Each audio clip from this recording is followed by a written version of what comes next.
Hello friends, welcome to Sojan institute. आज हम लोग लेक्चर नंबर 4 देखेंगे सर्कल्स का। हम लोग सर्कल की बात कर रहे हैं। सर्कल के बारे में हम लोग बेसिक्स, उसके कुछ डेफिनेशंस को देखें कि सर्कल क्या होता है और कैसे उसको सर्कल को एक ज्योमेट्री को हम लोग अलजेब्रा में ट्रांसलेट कर रहे होते हैं। हम लोगों ने अब तक डिफरेंट फॉर्म्स ऑफ इक्वेशन की बात की है सर्कल की, जिसमें हमने पहले ये देखा था कि एक सेंटर जब ओरिजिन पर हो, एक कोऑर्डिनेट सिस्टम में, कार्टेशियन कोऑर्डिनेट सिस्टम में सेंटर जब ओरिजिन पर हो तो इस सर्कल का equation x square plus y square is equal to r square हो जाता है, वेयर आर इज रेडियस। ठीक है। फिर हम लोगों ने देखा कि ठीक है, अगर सर्कल कहीं और हो जिसका centre x naught y naught हो तो इसका इक्वेशन क्या हो जाता है, शिफ्टिंग ऑफ ग्राफ से भी हम लोग देख सकते हैं, एक्स माइनस एक्स नॉट का square plus y minus y naught का square is equal to r square, where r is radius. ठीक। फिर हम लोगों ने जनरल इक्वेशन की बात की। जनरल इक्वेशन क्वाड्रेटिक फॉर्म में हम लोगों ने बात किया। क्वाड्रेटिक फॉर्म में कैसे होता है, x square plus y square plus 2gx plus 2fy plus c is equal to 0। फिर हमने देखा कि इसमें रेडियस हो जाता है root under g square plus f square minus c. फिर minus g and minus f वो सेंटर का कोऑर्डिनेट हो जाता है। ये हम लोगों ने बात किया था। आज हम लोग सर्कल के ही पैरामेट्रिक फॉर्म इक्वेशन की बात करेंगे। एक और फॉर्म है, हाँ, हम लोगों ने एक और बात की diameter form, diametric form. Diameter, अगर डायमीटर का दोनों एंड दे रखा है तो x1 y1 x2 y2, तो हम लोग कैसे निकालेंगे डायमीटर। सेंटर पर सर्कल पर 90 डिग्री एंगल सबटेन करता है, कहीं भी बनाओ। इस प्रॉपर्टी से हमने एक वेरिएबल पॉइंट ले लिया x, y जो इसी सर्कल पर होगा, हर बार ये 90 डिग्री बनाएगा। तो हमने इसका स्लोप और इसका स्लोप का प्रोडक्ट -1 किया और वहाँ से हमें इक्वेशन x और y के बीच रिलेशन मिल गया। ये अभी तक हम लोगों ने किया। आज हम लोग पैरामेट्रिक फॉर्म की बात करेंगे। पैरामेट्रिक फॉर्म होता क्या है, पहले उसकी एक बार बात करते हैं।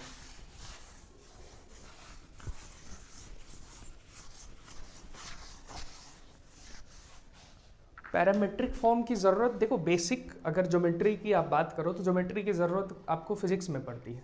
तो जैसे ही आप पैरामेट्रिक फॉर्म की बात करते हैं तो ये चीज़ फिजिक्स में, जैसे हम लोग काइनेमेटिक्स बनाते हैं, काइनेमेटिक्स सॉल्व करते हैं, तो हम देखते हैं कि एक जो ग्रेविटी के अगर अगेंस्ट हम लोग कोई ऑब्जेक्ट को फेंक रहे हैं एट सम एंगल, हॉरिजेंटल के साथ सम थीटा एंगल पे, तो उसका जो पाथ होता है वो पैराबोलिक होता है। पैराबोलिक में एक्स एक्सिस और वाई एक्सिस, उस प्लेन में हम लोग बात कर रहे होते हैं। अब उसमें एक्स एक्सिस भी होता है, वाई एक्सिस भी होता है। आप एक्स वाई के बीच का रिलेशन निकालो तो उस पाथ का इक्वेशन आ जाएगा। या फिर क्योंकि वहाँ पर एक और क्वांटिटी होती है टाइम, टाइम के साथ अगर आप x और y का रिलेशन निकाल पाओ तब भी आप उस पाथ को बता सकते हो, क्योंकि टाइम के साथ x कैसे चेंज कर रहा है, y कैसे चेंज कर रहा है। यानी कि आप x और y के बीच का डायरेक्ट रिलेशन नहीं लिखते हो, x का टाइम के फंक्शन में, x टाइम के फंक्शन में और y भी टाइम के फंक्शन में आप लिख सकते हो। ऐसे आप लोग कर सकते हो, है ना। यानी कि x और y के बीच सीधा रिलेट करता हुआ इक्वेशन नहीं आएगा। अगर पैराबोला का इक्वेशन आप लिखना हो तो पैराबोला का होता है y square is equal to 4ax। इस टर्म में नहीं लिख करके सम अदर कोई तीसरा, थर्ड पैरामीटर t के रेस्पेक्ट में, t के साथ इन दोनों का रिलेशन लिख देते हैं। आप चाहे तो इन दोनों से ये बना सकते हैं, ये आगे हम लोग पैराबोला देखेंगे तो उसमें पता चल जाएगा। लेकिन मेरा पॉइंट ये है कि पैरामीट्रिक फॉर्म में आप क्या करते हो, ये जो फॉर्म हमने बनाया है ना, x सम अदर पैरामीटर के फंक्शन में और y some other same parameter के फंक्शन में, अगर हम लोग ऐसे लिख पाए तो वो भी एक इक्वेशन होगा। सर्कल में हम लोग कैसे करेंगे, यानी कि पैरामेट्रिक फॉर्म, जब भी किसी भी चीज़ का, किसी भी कर्व का पैरामेट्रिक फॉर्म ऑफ इक्वेशन लिखना है तो उसके x और उसके y को कोई थर्ड पैरामीटर के साथ इनडायरेक्टली हम लोग थर्ड पैरामीटर के साथ रिलेट करेंगे और वहाँ से हम x और y के बीच का रिलेशन चाहे तो निकाल सकते हैं। ठीक है। तो थर्ड पैरामीटर को कैसे इंट्रोड्यूस करें, तो पहले अपना एक सर्कल बनाते हैं। एक सर्कल बनाते हैं। ठीक है। अब सर्कल का सेंटर मान लेते हैं, इसका जो इक्वेशन है ना,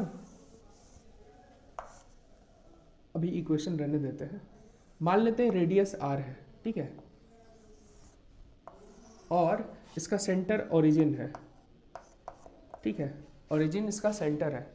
अब अगर मैं कहूँ कि एक इस पे पॉइंट ले x, y, पहले हम लोग अगर इस सर्कल का इक्वेशन निकालना है क्या करना होता था, x और y के बीच आपस में रिलेशन बनाते हुए कोई इक्वेशन आप बना दो जो इस पाथ को डिफाइन करता हो, वही इसका इक्वेशन होता है। अब हम ये कह रहे हैं कि अगर इसे पैरामीट्रिक फॉर्म में बनाना है तो कोई तीसरा पैरामीटर ऐसा हमें खोजना होगा जिसके साथ इस x को रिलेट कर सके और जिसके साथ इस y को भी अलग अलग दो इक्वेशन में रिलेट कर सके। कौन सा ऐसा पैरामीटर होगा यहाँ पे? तो अगर हम लोग इस सर्कल को ध्यान से देखें, सर्कल बनता कैसे है, सर्कल एक फिक्स पॉइंट चाहिए होता है, हम लोग पहले ही क्लास में देखे थे, है ना, एक फिक्स्ड पॉइंट चाहिए होता है, एक फिक्स पॉइंट से एक वेरिएबल पॉइंट को हम लोग with respect to a fix point move करवाते हैं, और मूव कुछ इस तरीके से करवाते हैं कि ये डिस्टेंस कांस्टेंट रहे, दैट मीन्स रेडियस, है ना, तो हम इस पाथ पे मूव करेंगे, ठीक।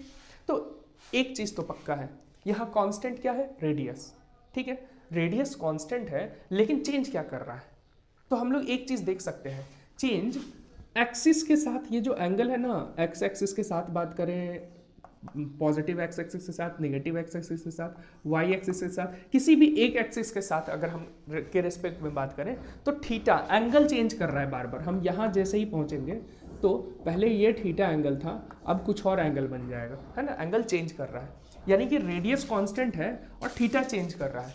तो अच्छा ये नहीं होगा, सही ये भी हो, मतलब बेहतर ये नहीं होगा कि हम लोग थीटा को ही थर्ड पैरामीटर ले लें, क्योंकि एक्स एक्सिस, एक्स कोऑर्डिनेट, इसका x कोऑर्डिनेट और y कोऑर्डिनेट, x कोऑर्डिनेट और y कोऑर्डिनेट हमेशा इस थीटा के साथ उसी तरीके से चेंज कर रहा है, ठीक है। तो सबसे बढ़िया चीज़ है थीटा, यानी कि एंगल को आप पैरामीटर लें।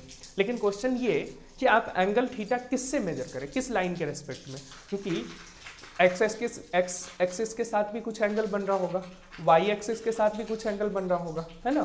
तो हम किसके रेस्पेक्ट में बात करें कि एंगल यहाँ पर इस तरीके से हम लोग ले सकें, ठीक। तो किसी के रिस्पेक्ट में आप ले सकते हो, लेकिन जो ट्रेडिशनली मानते आए हैं हम लोग, जो ट्रेडिशनली होते आया है उसे ही फॉलो करते हैं, ठीक है। तो जो लिया जाता है ट्रेडिशनली वो होता है पॉजिटिव एक्स एक्सिस के साथ, इससे डिफाइन किया जाता है पैरामीटर। जो थीटा डिफाइन किया गया वो पॉजिटिव एक्स एक्सिस के साथ। क्यों? क्योंकि हम लोग ट्रिगोनोमेट्री में भी लेकर के पढ़ते हैं कि जो एंगल हमें थीटा कंसीडर करना है वो इसी के साथ, तो ऐसा ही पैरामीटर लेते हैं जो हर जगह काम आ जाए, है ना। तो थीटा पॉजिटिव एक्स एक्सिस के साथ हमें कंसीडर करना है, ठीक है। तो अगर मैं बोलूँ ये एंगल अगर थीटा है और ये रेडियस दे रखा है, तो इसका एक्स कोऑर्डिनेट क्या होगा, यहाँ से यहाँ तक का लेंथ, एक्स कोऑर्डिनेट क्या होगा? तो ये तो बहुत ही आसान है, आर कॉस थीटा। अगर ये एक राइट एंगल ट्रायंगल बन रहा है ना, तो ये लेंथ अगर आर है तो ये लेंथ हो जाएगा आर कॉस थीटा, और आर कॉस थीटा ही तो एक्स है हमारा, एक्स कोऑर्डिनेट, और ये क्या हो जाएगा आर साइन थीटा, ठीक है। कैसे, एक बार इसे यहाँ पे देख लेते हैं, सबसे अच्छा होगा। ये 90 डिग्री, ये हाइपोटेनस, ये बेस, और ये परपेंडिकुलर, और ये थीटा। तो base by r, b by r क्या हो जाएगा, base by hypotenuse is equal to हो जाएगा कॉस थीटा, और बी तो हमारा एक्स है ना, ये लेंथ तो एक्स है और ये पी तो वाई है हमारा, है ना। तो x by r is equal to हो जाएगा कॉस थीटा, यानी x is equal to r cos theta. इसी तरह sine theta p by r हो जाएगा, p by r is equal to sine theta, और p तो है हमारा y by r is equal to sine theta, यानी y is equal to r sine theta.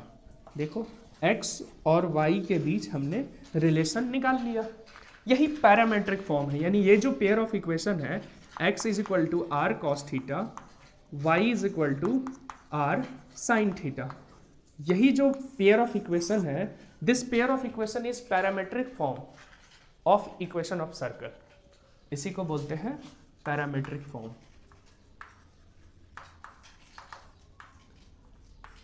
ठीक है। इसका दूसरा नाम पोलर फॉर्म भी है, पोलर फॉर्म। पोलर फॉर्म क्यों? क्योंकि ये पोलर कोऑर्डिनेट सिस्टम में हम लोग देख रहे हैं। पोलर सिस्टम में आर और थीटा की जैसे ही बात करते हैं एक प्लेन में किसी कर्व को डिफाइन करने के लिए, जब भी आर और थीटा के टर्म्स में बात करते हैं, ये तो पोलर कोऑर्डिनेट सिस्टम है ना, इसलिए इसको पोलर फॉर्म भी बोलते हैं। ठीक है, तो ये पोलर फॉर्म या पैरामीट्रिक फॉर्म है। लेकिन ये तो कोई स्पेसिफिक सर्किल के लिए है, ये उस सर्किल के लिए है, उन सारे सर्किल का इक्वेशन इस तरह का होगा जिसका सेंटर ओरिजिन पे होगा। लेकिन वैसे सर्किल का क्या, जब सेंटर ओरिजिन नहीं होकर के कहीं x0 y0 हो जाए, तब क्या होगा, तब इसका इक्वेशन कैसे लिखेंगे? तो मैं इसे रब करता हूँ, इसका इक्वेशन लिखता हूँ, यानी इसका भी एक जनरल फॉर्म लिख देता हूँ। ठीक है, तो चलो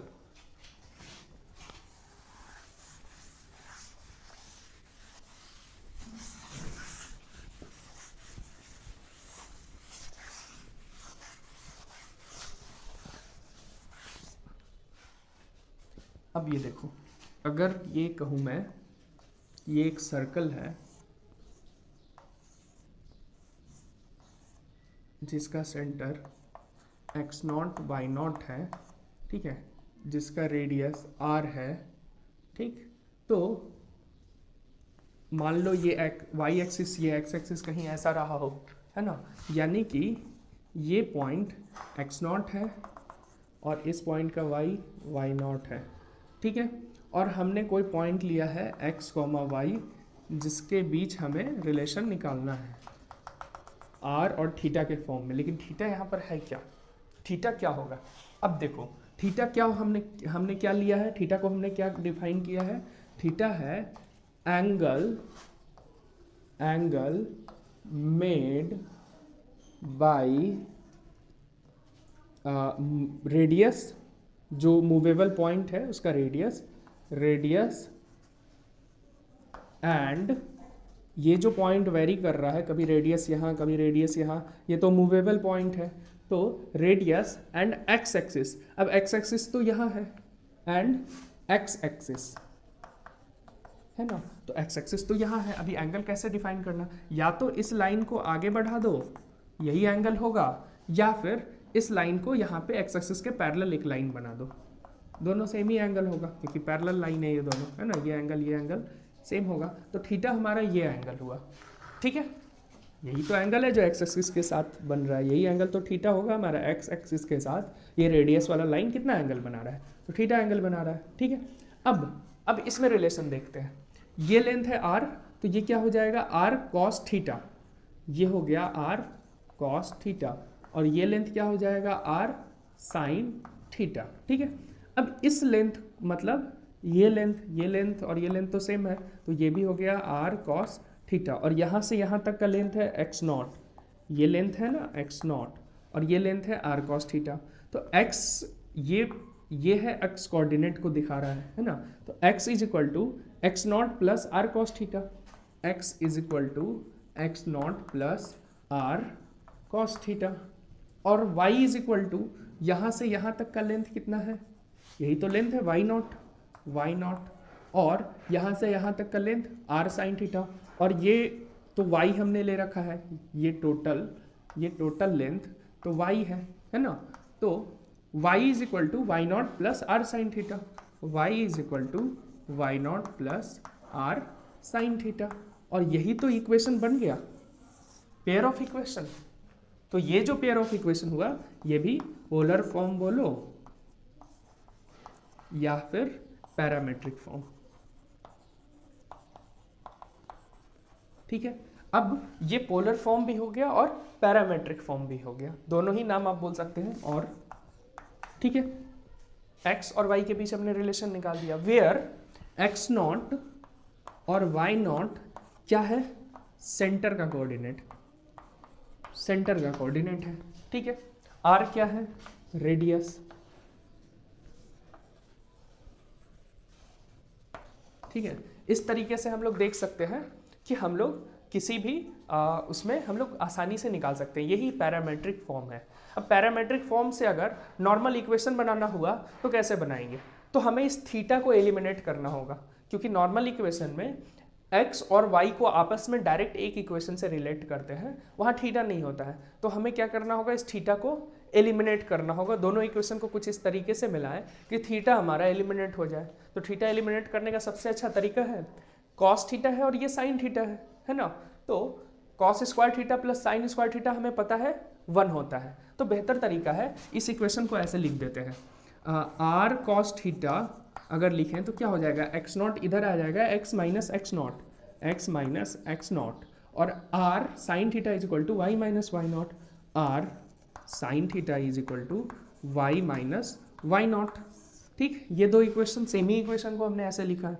अब इक्वेशन 1 इसे बोल दूं, इक्वेशन 2 बोल देता हूँ। ठीक है, स्क्वायर करके ऐड करते हैं, 1 का स्क्वायर प्लस सेकंड का स्क्वायर, स्क्वायर करके हमने ऐड किया तो इधर क्या हो गया, r square cos square theta plus sine square theta. R square हमने कॉमन निकाली, r square cos square theta, r square sine square theta, r square common निकला which is equal to x minus x naught का square, x minus x naught का square plus y minus y naught का square, Y minus y naught का square.